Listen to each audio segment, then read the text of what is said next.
We've been through a lot together.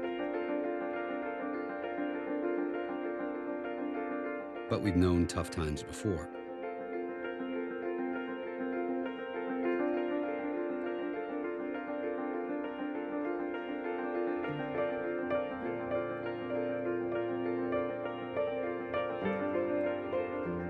What carries us through and helps us endure? What are the qualities so essential to us and the leaders who have occupied this office? He did some things knowing that they wouldn't be popular in the short run that would lay the foundation for recovery. No other country in the world would give up the capacity to manufacture cars if it had it. And so he did what the government's supposed to do in a case like that.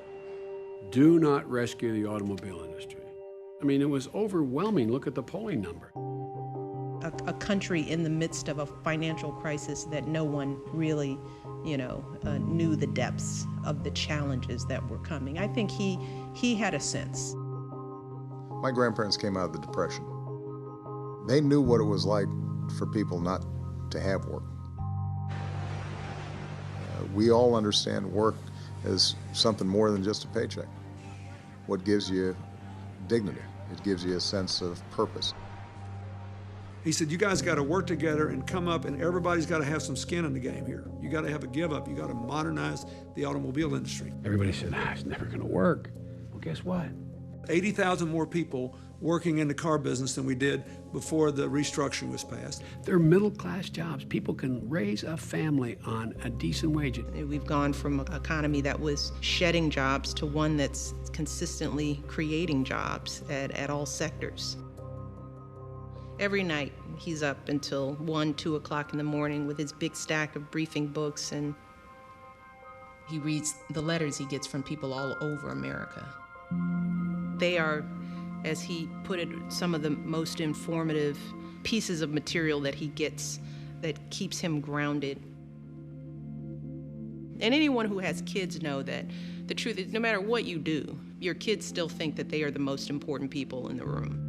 So we sit around the dinner table, and he's the last person to be asked, oh yeah, how was your day, Dad? Really, he's an afterthought. He never starts a conversation by saying, what's the best political decision here? What'll help us the most? Never. So he wasn't going to back out just because it got hard, just because it didn't poll well. That's just never been who he is, and it's certainly not how he will ever govern this country. When my mom got cancer, she wasn't a wealthy woman, and it pretty much drained all her resources. Watching your mother die of something that could have been prevented, that's a tough thing to deal with. The reason he pushed ahead, knowing that there could be horrible political consequences for him, just as there were for me, is that healthcare costs have gone up 3 times the rate of inflation. This is a huge economic issue because we spend 17.5% of our income on healthcare. Anybody who gets medical care, hundreds of thousands of dollars. Imagine working class mom opening up that kind of bill,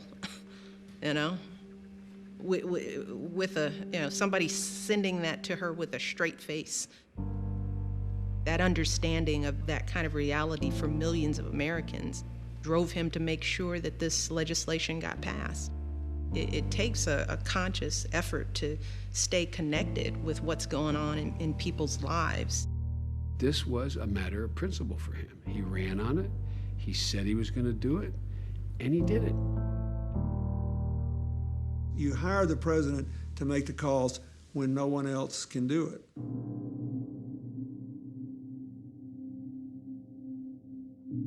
He had to decide. That's one thing George Bush said that was right. The president is the decider in chief. We were only about 50% sure that bin Laden was in that compound. But I had 100% confidence in our Navy SEALs. I sat in that room with him when we were getting feeds on what was going on at the time. He sat there resolute, concerned, just watching. You got him. Confirm it. Just boom, boom, boom. Then came and explained to everybody the next day in the cabinet room what happened. I mean, this is a guy who, as I said, a backbone like a ramrod. Good evening. Tonight, I can report to the American people and to the world. He took the harder and the more honorable path, and the one that produced, in my opinion, the best result.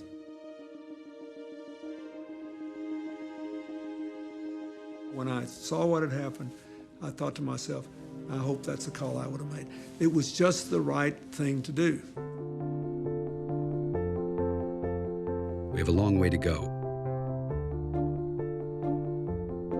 But with every new beginning, every homecoming, every step forward, we remember who we are.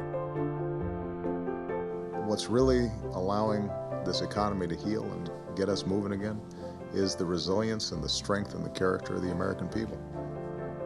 They don't quit. They don't give up.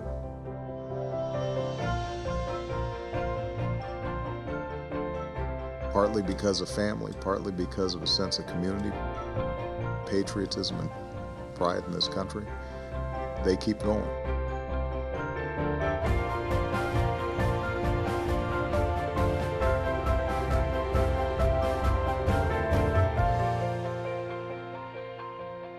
That's the incredible gift that the American people keep giving back to me in this job.